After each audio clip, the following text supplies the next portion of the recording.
Queridos, nós vamos ler o texto, mas eu quero já adiantar para os irmãos o seguinte: essa é uma mensagem que a gente vai tratar sobre mundo espiritual e algumas coisas de uma realidade que todos nós lidamos com ela o tempo todo, mas nós não vemos, de um mundo invisível, porém extremamente real. E vamos falar também a respeito de algo que a igreja moderna carece tremendamente, que é o temor do Senhor. O objetivo, e eu creio que o objetivo de Deus sobre a sua vida, é que você saia daqui cheia do temor do Senhor. Você crê nisso?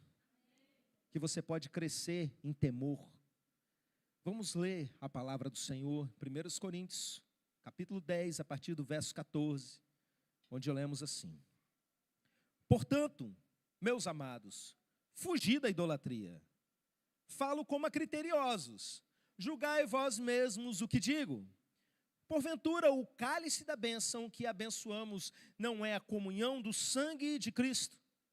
O pão que partimos não é a comunhão do corpo de Cristo? Porque nós, embora muitos, somos unicamente um pão, um só corpo, porque todos participamos do único pão. Considerai o Israel segundo a carne. Não é certo que aqueles que se alimentavam do sacrifício são participantes do altar? Que digo, pois, que o sacrificado ao ídolo é alguma coisa, ou que o próprio ídolo tem algum valor? Antes digo que as coisas que eles sacrificam é a demônios que as sacrificam, e não a Deus. E eu não quero que vos torneis associados aos demônios. Não podeis beber o cálice do Senhor e o cálice dos demônios. Não podeis ser participantes da mesa do Senhor e da mesa dos demônios. Ou provocaremos zelos no Senhor? Somos acaso mais fortes do que Ele? Amém. Irmãos, antes de eu entrar no texto propriamente dito e explanar para os irmãos algumas verdades espirituais aqui contidas, eu quero contar para vocês como era o mundo na cidade de Corinto, a cidade onde essas pessoas moravam, e o que essa igreja que recebeu essa carta, esse texto que nós lemos, eles estavam vivendo naquele momento, e a gente sabe disso pelo próprio contexto ali das informações que tem no próprio texto. Existia um problema acontecendo na igreja, relacionado a um tipo de comida que era sacrificada em tempos pagãos. As pessoas tinham dúvida se elas fossem comprar alguma carne na feira. Não tinha supermercado, na época a carne era servida ali na feira. Eles tinham dúvida se alguma daquelas carnes que eles iam comprar, se por um acaso tivesse sido entregue a uma entidade e eles comprassem, se isso seria um problema. Ou se eles fossem comer na casa de alguém, uma pessoa vai lá, oferece um churrasco, chega lá e aí está comendo e fala: essa carne aí eu ofereci para a entidade tal. Como que a pessoa deveria reagir? Ou ainda, tinham festividades populares, culturais, que eram festividades em honra a determinadas entidades ali da religião do povo daquela cidade. E a dúvida era: não tem problema não eu chegar lá, participar daquele negócio, comer uma carninha e tudo bem sobre isso?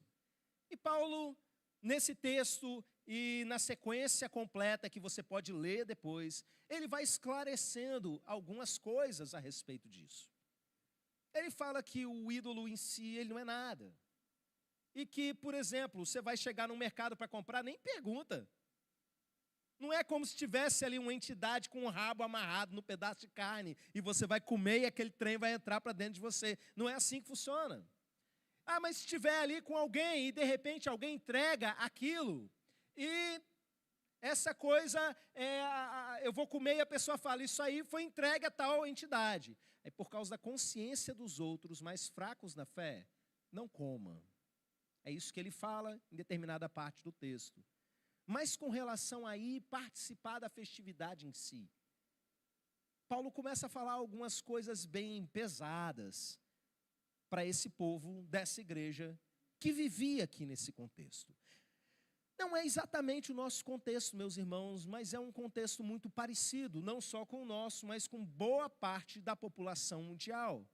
Porque na diversidade das religiões que existem no mundo, todas elas possuem similaridades e coisas muito próximas que a gente precisa entender, porque o mundo espiritual é o mesmo. Essas religiões não vêm simplesmente da criatividade humana, entenda, não vêm simplesmente. Parte das religiões que existem do mundo vem sim da criatividade, inventividade, da produção cultural daquele povo, mas sempre brota de uma influência de algo que existe no mundo espiritual e em cada cultura se manifesta com uma determinada aparência. Mas no fim das contas, tudo se resume a barganha com deuses. Irmãos, tudo quanto é religião do mundo parte do princípio que existe uma determinada divindade, ou ainda que seja uma não divindade, a relação continua estranhamente ali. E que os simples mortais, eles ofertam algo, entregam algo em troca de alguma coisa.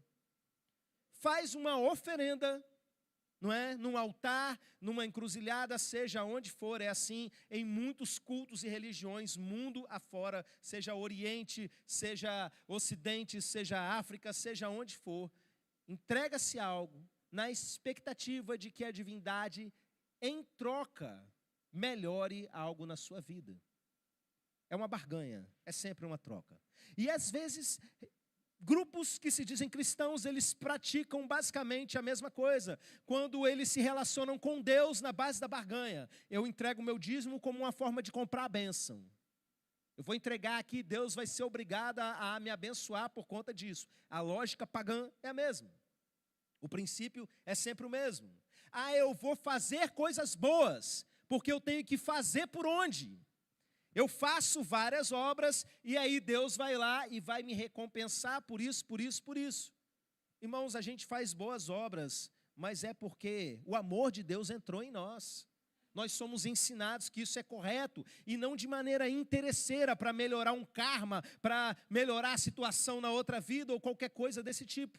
Isso é o pensamento das outras religiões, mas isso não é evangelho. Evangelho é alguém fez algo por nós. Não somos nós que estamos fazendo oferenda, a oferenda foi feita na cruz. Ele se ofertou por nós, Ele morreu por nós. Então, meus irmãos, por que essas coisas funcionam dessa maneira? Existe um mundo espiritual. O apóstolo Paulo vai falar aqui a respeito da igreja de Corinto, que o que essas pessoas estavam sacrificando a esses deuses, a esses ídolos, às vezes colocando diante de uma imagem de madeira, seja de metal, de gesso, de qualquer material que seja, colocou aquilo diante daquela representação, seja uma pintura, seja o que for. Paulo vai dizer algo muito pesado, e eu quero que você preste atenção nisso, porque é algo muito polêmico nos dias de hoje. Paulo disse que o que eles estão sacrificando, não estão simplesmente sacrificando a ídolos, eles estão sacrificando a demônios. O pedaço de pau, o pedaço de gesso, o pedaço de madeira não é nada. Entretanto, no mundo espiritual, existe ali uma entidade que se aproveita dessa adoração que está sendo prestada, independente de qual seja a representação. Pode ser do seu avô que morreu, não interessa. Você colocou ali no altar, começou a conversar, começou a, acender vela, apresentar alguma coisa, ficar pedindo algo. Não é Deus. Você estabeleceu uma relação de idolatria. O perigo é, alguma entidade vai se aproveitar disso. E como é que eles fazem isso? Eles vão começar um relacionamento. Você começa a falar com alguém do outro lado começa a ouvir você. Mas não é quem diz que é. Vão dizer que é um fantasma, vão dizer que é o Deus tal, vão dizer que é a entidade tal. Mas Paulo vai desmascarar aqui nesse texto, vai dizer que eles são demônios. E o que são demônios? Jesus usou uma expressão para chamar os demônios, que eu acho que ela esclarece muito para a gente. Ele chama os demônios em algumas ocasiões, às vezes de espírito imundo, espírito maligno, demônio, mas ele chama também de anjo de Satanás. Entenda, Satanás tenta ser um Deus, E assim como o Senhor, nosso Deus, tem os seus anjos, que são espíritos a seu serviço, Satanás também tem os seus mensageiros, que são espíritos que estão a seu serviço. Então entenda, cada uma dessas religiões que captam adoração, que colocam pessoas em relacionamento com essas entidades, na verdade, estão implantando na vida das pessoas uma doutrina de adoração a demônio, de relacionamento com o demônio, de seres que estão ali fingindo que estão fazendo bem, dando alguns ganhos, ajudando em alguma coisa, gerando dependência em várias coisas. Entretanto, elas estão a serviço do próprio Satanás. Queridos, não existe religião 100% ruim no mundo, senão ninguém ficava. Eu estou indo lá na igreja do capeta, pastor. Aí a pessoa vai estar lá e vai estar até bem feliz, vai ensinar algumas coisinhas importantes lá no meio. Toda religião faz isso, porque senão a pessoa não ficava. Entretanto, quando toca no assunto de salvação, de remissão dos pecados, sabe, de doutrina de inferno e céu, vai tirar isso daí da vida da pessoa, para que ela permaneça naquele sistema. A pessoa não se sente no escuro, mas também não está na luz, está ali naquela luz insuficiente, sabe? Porque não é resgatada realmente para a verdadeira luz de Cristo. Queridos, a gente vive numa cultura que está imersa em vários tipos de religião. E eu acho curioso que no tempo que nós estamos vivendo, as religiões de matriz africana, que foram muitas vezes desprestigiadas na sociedade, e as pessoas que praticavam elas muitas vezes foram desrespeitadas, sofreram racismo, tanta coisa, e aí se tornou muitas vezes pelos meios políticos, no entendimento de alguns, necessário até gerar uma proteção. O jogo inverteu de tal maneira que hoje, as religiões de prestígio na sociedade, em boa parte dos círculos, são justamente as religiões de matriz africana. E nós respeitamos as pessoas que têm essas crenças. Mas uma coisa precisa ser bem clara na mente do povo de Deus. Uma coisa é respeitarmos as pessoas enquanto ser humano, sua expressão cultural, sua expressão de fé. Outra coisa é a entidade que está ali operando. Muitas vezes eles se sentem extremamente ofendidos quando um evangélico vai lá e diz: olha, essa entidade aí que se diz isso, isso e isso, na verdade é um demônio. Que isso? São meus deuses e você está chamando meus deuses de demônio? Entenda, você pode usar essa explicação. Nem tem demônio na sua religião. Não existe aí esse conceito. A mesma entidade que manifesta lá no terreiro, manifesta dentro da igreja. Estou falando alguma mentira?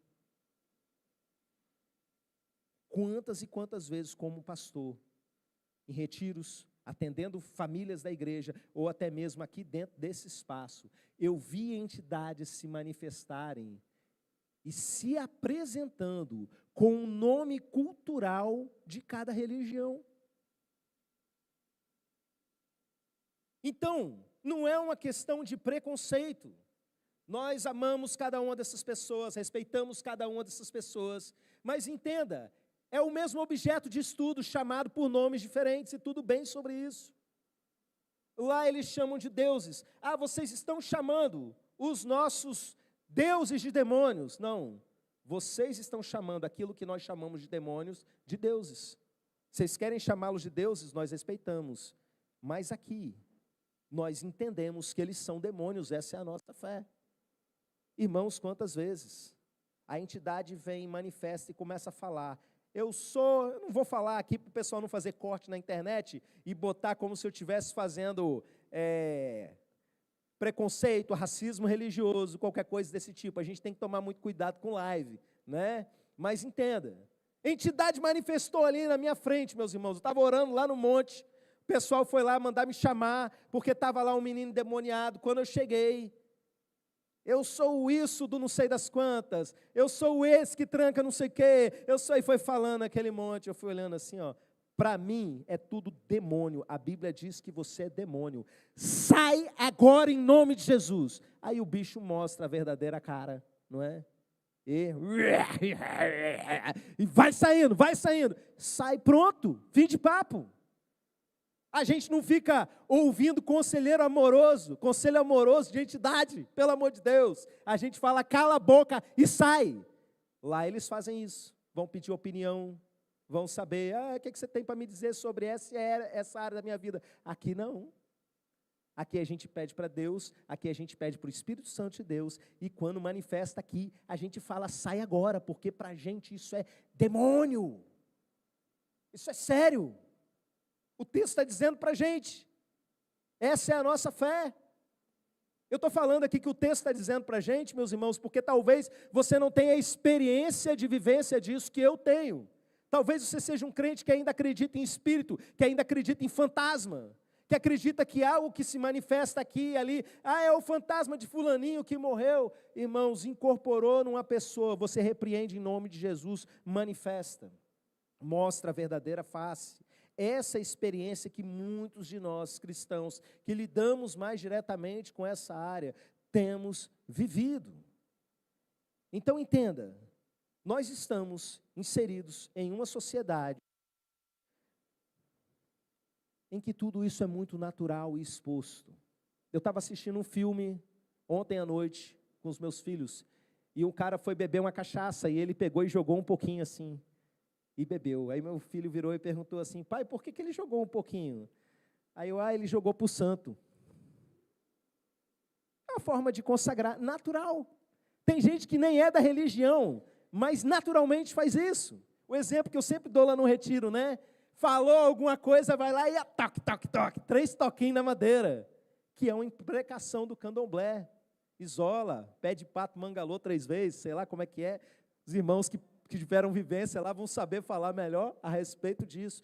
São uma série de elementos na nossa cultura que são totalmente relacionados aos cultos a entidades. Eu disse para vocês no início do ano que essa cerimônia que foi criada das pessoas passarem a virada de ano na praia vestido de branco, esperando os fogos, foi algo muito recente na história brasileira, criada. Eu citei aqui na época, hoje não vou lembrar de cabeça, mas um pai de santo, em determinado ano, juntou todo mundo para fazer uma grande gira na praia, como uma forma de trazer visibilidade para a religião deles, e foram lá todo mundo, e deu certo, porque boa parte do Brasil faz isso, se veste branco no Réveillon, e vai para um culto na beira da praia. É isso que acontece. É basicamente isso. É sobre isso que Paulo está falando no texto. Sobre pessoas que querem ir lá e participar de um culto a essa entidade. Não, eu não estou cultuando não, só estou aqui para comer um pedacinho de carne. Eu não estou cultuando não, eu estou aqui simplesmente para ver os fogos. Deus conhece o meu coração. Você está participando de um ritual, de um culto a entidades. Ponto. O carnaval. Eu achei bonito esse ano, que muitas pessoas dessas religiões têm vindo a público e contando aquilo que eu já falo para a igreja há muito tempo. Que eu estudei a respeito do carnaval, que eu sei espiritualmente o que ele representa. E eles, do lado de lá, né, na ponta de lá da religião, falando, olha, carnaval esse ano vai ser muita macumba, né, e a gente está fazendo isso, está fazendo aquilo, estamos abrindo portais, e tal. Sim, e sempre foi sobre isso. Nós tínhamos aqui um irmão na nossa igreja, mudou e está em outra, que ele participou de escola de samba há muito tempo. E ele viveu umas experiências num momento de confronto e libertação no encontro, que ele foi entender que não era simplesmente cultural, quando algumas coisas começaram a acontecer com ele. E ele me procurou e contou que quando ele estava lá na escola de samba, e todas elas são assim, porque faz parte da cultura, do trabalho deles.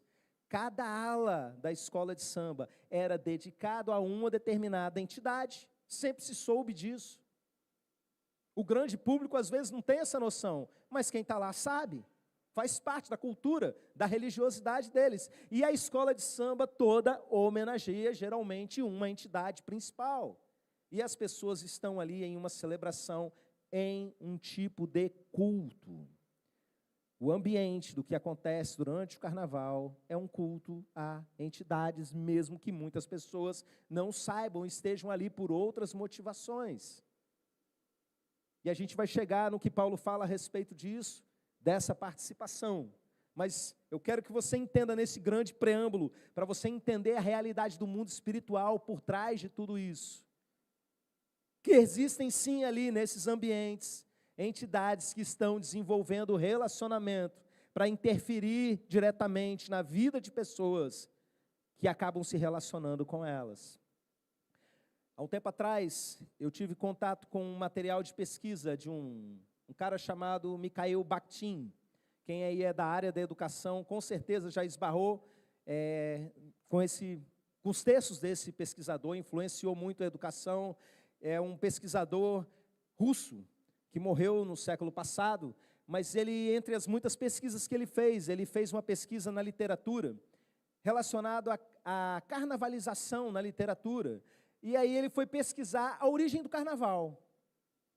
E a gente ouve falar do carnaval e fala, carnaval é a festa da carne. E, nossa, que perigo, porque a inclinação para a carne é morte, a inclinação para o espírito é vida, eu já preguei isso. Aí eu descobri que, etimologicamente, não é sobre carne. Ele pesquisou sobre as línguas antigas do território que hoje a gente chama de Europa. E ele chegou a uma conclusão interessante, não é cristão, sabe? Mas ele chegou a essa conclusão, de que o significado de carnaval significa, ficou esquisito, né? Carnaval significa a festa dos deuses destronados. Porque quando o cristianismo chegou na Europa, ele chegou de forma do catolicismo medieval, aquele estilo assim, extremamente opressor, de reprimir a pessoa, dela não poder ter música, dela não poder sorrir, dela não poder fazer nada, e era aquele peso e tal, e eles entendiam que a população, chegou esse novo Deus, e tiraram os nossos deuses do trono. Mas aí tem uma época do ano em que eles estão liberados. É uma festa em honra a esses deuses antigos, a essas entidades que ali estão, sabe? E o povo era liberado para sair daquele jugo e fazer o que desse na telha. Então era comum, por exemplo, que se visse na rua missas invertidas, bêbado vestido de padre aprontando todas, eles pegando um animal como um burro e crucificando e carregando aquela cruz como uma forma de deboche da fé cristã e exaltação desses deuses que foram destronados. Carnaval, espiritualmente, desde a sua raiz, é a festa dos deuses destronados. Todo o povo, inclusive os religiosos, se lançavam a isso com muita tranquilidade, meus irmãos. Entenda, não importa o nome cultural que eles dão em cada cultura, sabe? Não importa se chama num lugar de Thor, se chama em outro lugar de Exu, se chama em outro lugar de Netuno, não importa a região. São manifestações culturais de uma mesma entidade que assume aquilo que a gente chamaria de imagens arquetípicas em cada uma dessas regiões. Mas são tudo a mesma coisa, é isso que Paulo está dizendo para a gente. Eu vi um pessoal de terreiro comentando numa postagem, algo que eu achei muito curioso.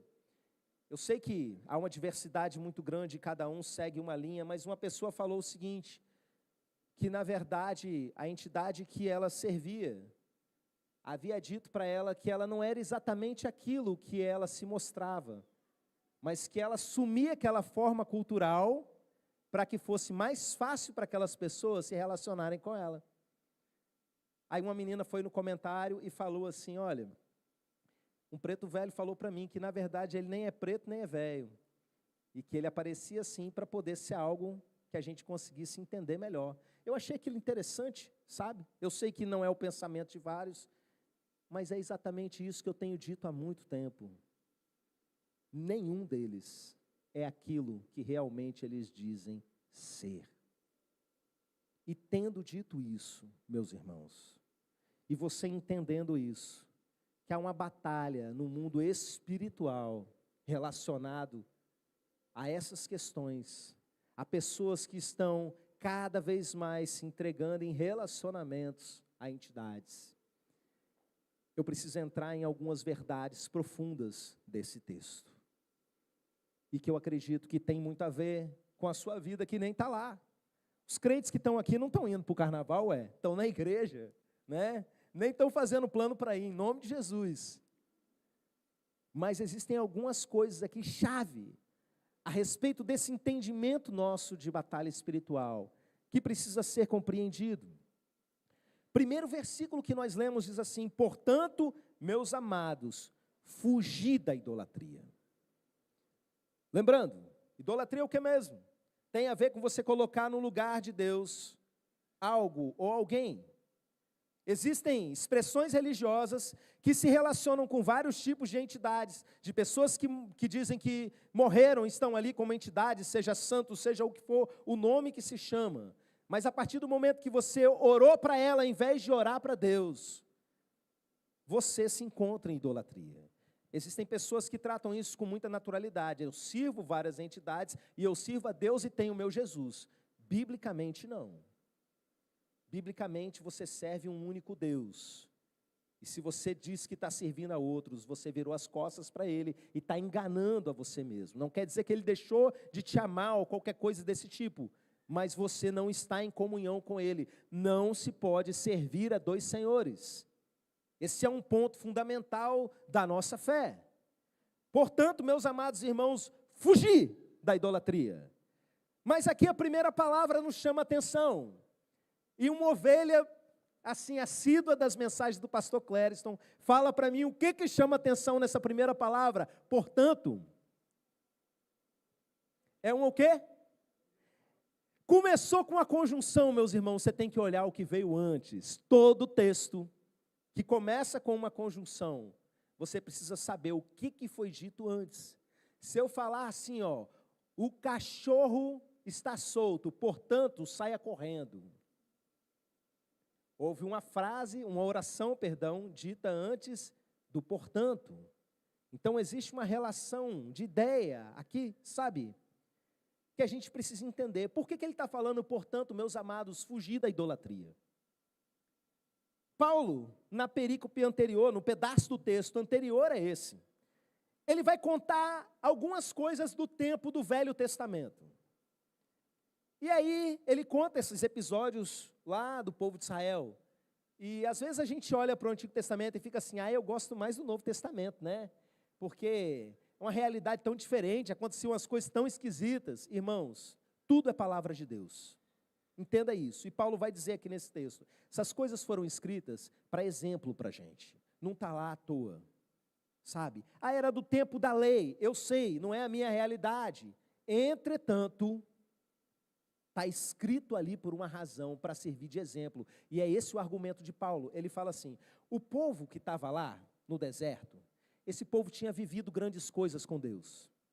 Eles tinham atravessado o Mar Vermelho, eles tinham sido abrigados pela nuvem, eles tinham comido o maná que desceu do céu, eles tinham visto água brotar de uma rocha, e tinham bebido dessa água. E Paulo ainda aproveita para trazer uma verdade espiritual, dizendo que essa rocha era Cristo, e que tudo isso foi Cristo, acompanhando eles, mesmo antes de nascer como ser humano. Era Cristo ali o tempo todo.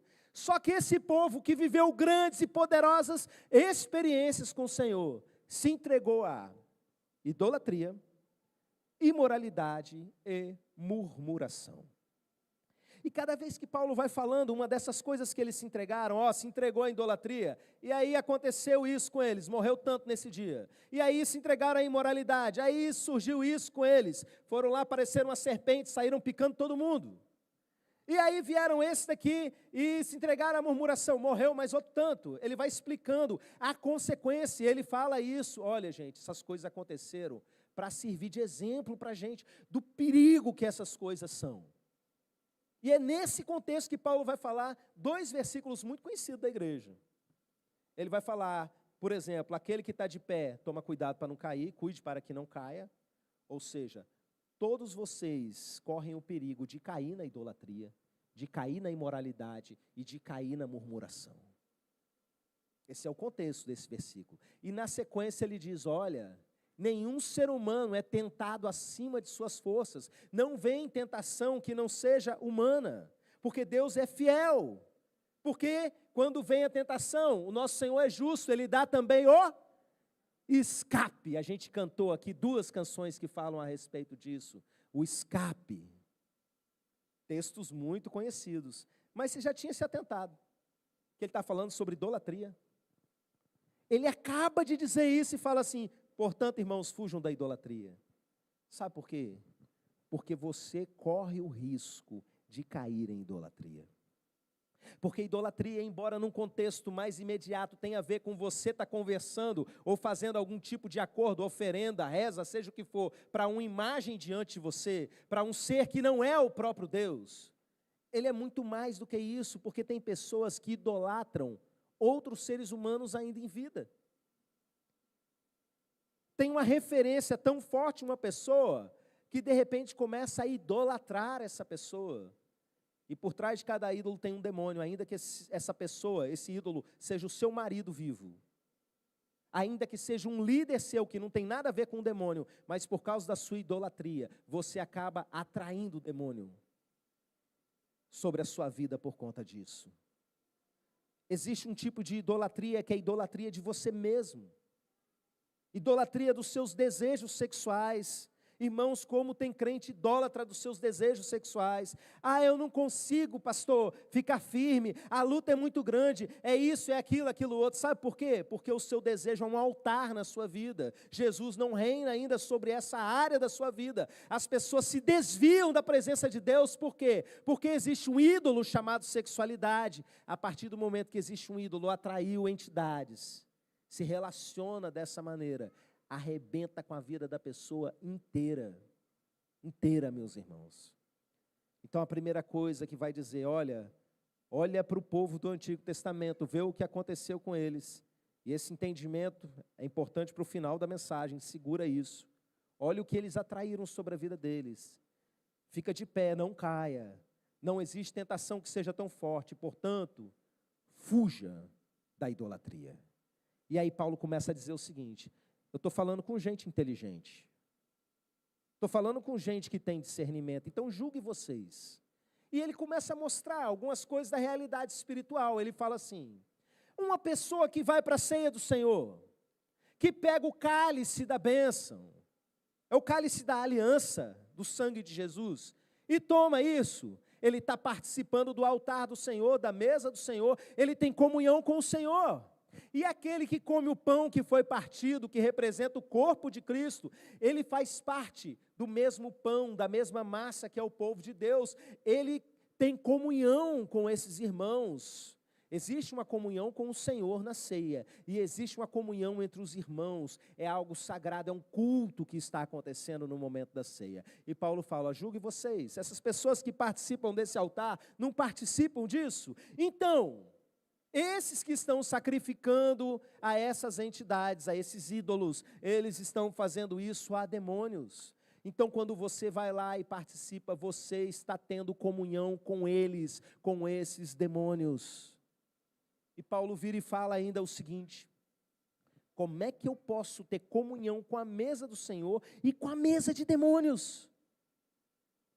Existem vários eventos que acontecem na nossa cultura que estão diretamente relacionados a cultos, a celebrações, a seres que não são o nosso Deus. Eu falei para vocês de algo que acontece na virada do ano, falei para vocês de carnaval, mas cada região do Brasil às vezes tem festas a determinadas entidades, divindades, santos, seja o que for, que não são Deus, mas estão ali pessoas adorando, fazendo orações a eles, pagando promessas para eles, aprisionados numa relação de idolatria. E às vezes, gente que está aqui, ceando na casa do Senhor, está indo lá e participando desse tipo de mesa. Não tem como ter comunhão com o Senhor e comunhão com os demônios. É isso que Paulo está dizendo. Isso não é uma teoria que eu desenvolvi, meus irmãos. Isso é doutrina bíblica.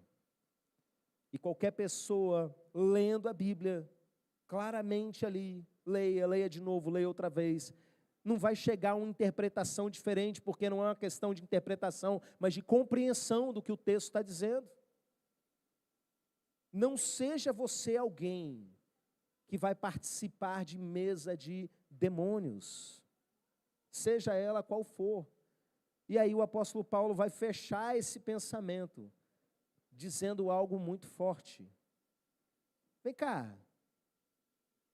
vocês vão provocar zelo no Senhor? Ele tinha dito que o povo do Antigo Testamento tinha provado ao Senhor no deserto e se lascou por isso. E se arrebentou por conta disso. E ele vira e fala assim: vocês vão provocar zelo ao Senhor? Ah, fala para mim, vocês são mais fortes que Deus, né?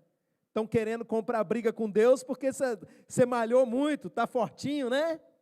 É por isso que você está aí querendo comprar briga com Deus. Irmãos, entenda, a chave de tudo está aqui. A grande questão não é medo de demônio, é temor do Senhor. A batalha espiritual, meus irmãos, não tem a ver com você valorizar o que eles fazem, o poder do mal, toda essa cultura de filme de terror que o mal sempre vence, não. O que o texto está dizendo para a gente é que você precisa temer a Deus. E eu quero que você entenda bem o significado disso, sabe? Porque o medo é uma coisa muito poderosa, e nós não estamos falando de medo. É poderosa e perigosa, sabe? E causa muito dano na vida das pessoas, e nós não somos chamados para viver debaixo do jugo do medo. Seja o medo do diabo, seja medo de Deus. Isso normalmente, igrejas que dão ênfase a isso, e trabalham o medo no coração das pessoas, elas normalmente gostam de controle e poder na mão, e querem que as pessoas façam o que elas desejam, que o líder deseja, né? Nós não estamos falando de medo. O perfeito amor lança fora o medo. E a pessoa que vive num relacionamento com Deus baseado simplesmente no medo, ela ainda não entendeu. Mas o temor, meus irmãos, ele tem algo muito mais a ver com o respeito e uma consciência de com quem você está lidando. Não é simplesmente um medo, é um entendimento, talvez um pouco de medo misturado, mas muito mais um respeito relacionado à pessoa do próprio Deus. E pensa numa coisa que tem caído em desuso no meio do povo de Deus, é o temor do Senhor. Porque eles querem entender Deus sobre metáforas que às vezes a Bíblia até ensina, mas isolam e pegam só aquele pedaço. É tipo assim, não, mas Deus é pai, não vai fazer isso não. Sim, Deus é pai, mas Ele não é só pai, Ele também é juiz, pelo amor de Deus. E para piorar a sua situação, Ele é justo, não é qualquer juiz, você não vai conseguir suborná-lo. Ah, Deus é amor, é verdade, Ele é amor, mas também é justiça.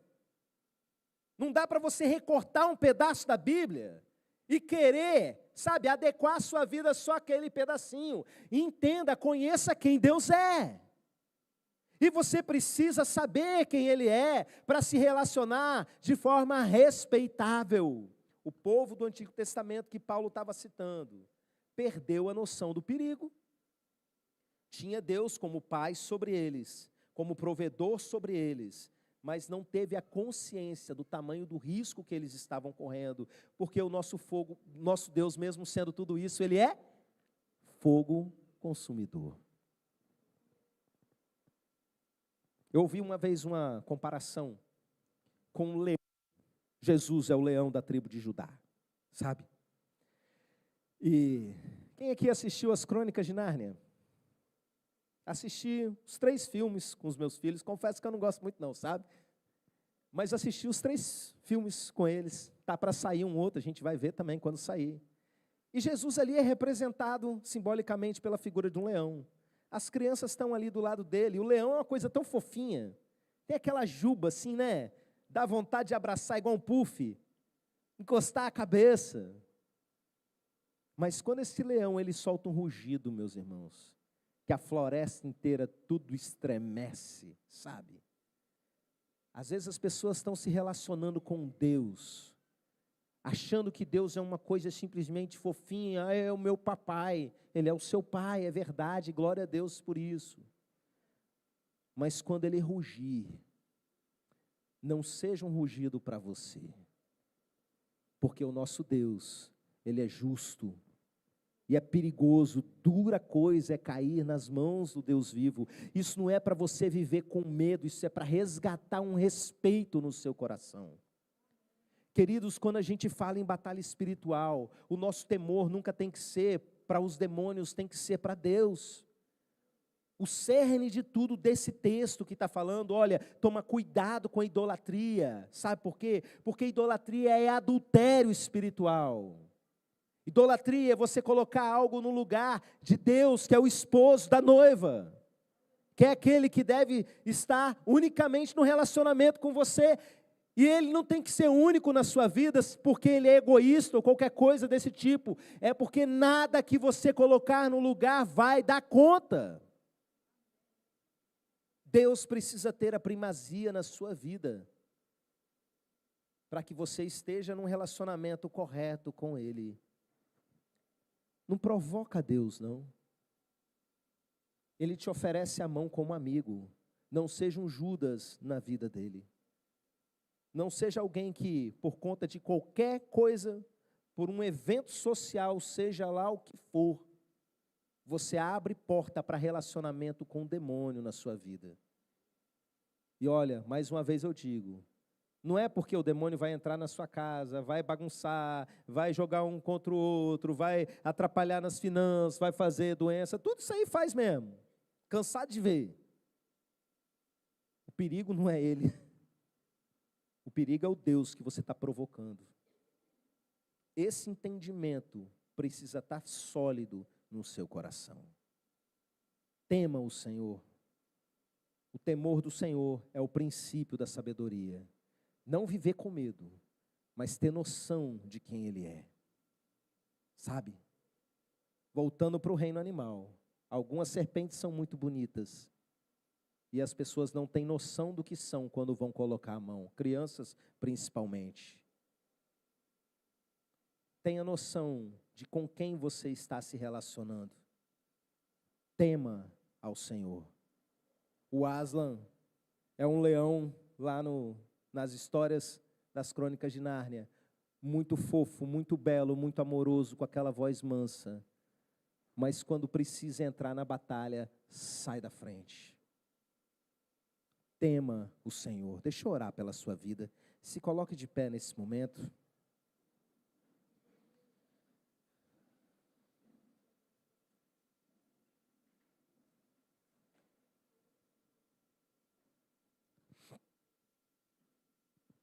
Obrigado, meu Pai, pela Tua palavra. E eu peço, meu Deus, que ela repercuta no meio da nossa juventude. Eu peço que ela repercuta no meio das famílias da Tua igreja. Que esse entendimento seja aberto em cada coração. E resgata no meio dessa geração o temor do Senhor, meu Pai.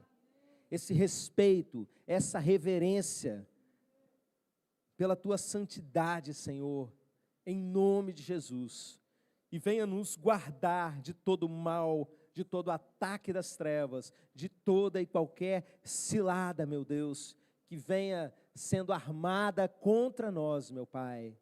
Que o Senhor venha nos trazer o escape e a proteção. Guarda, meu Pai, o Teu povo. Eu quero aproveitar esse momento, meu Deus, que há a Tua igreja reunida aqui nesse lugar. E o entendimento de que muitos trabalhos foram feitos visando atingir pessoas, visando movimentos escusos no mundo espiritual. Eu quero aproveitar esse momento da igreja reunida e a autoridade que há no Teu nome para cancelar toda obra do mal. Eu oro sobre esse território que o Senhor nos colocou para governar espiritualmente. Toda essa nossa região, meu Pai, onde tem membros da nossa igreja. E eu repreendo todo o mal sobre esse lugar, todo o trabalho realizado para invocar, seja qual tipo de demônio que for, que caia por terra agora no nome de Jesus, que seja desfeito em nome de Jesus, todo o trabalho para causar enfermidade na vida das pessoas, para atacar casamento, relacionamento, seja o que for, que se despedace agora, em nome de Jesus. E que o Senhor destaque anjos de batalha para estar guerreando em favor do Teu povo, meu Pai. Em nome de Jesus, essa é a nossa oração. Amém e amém.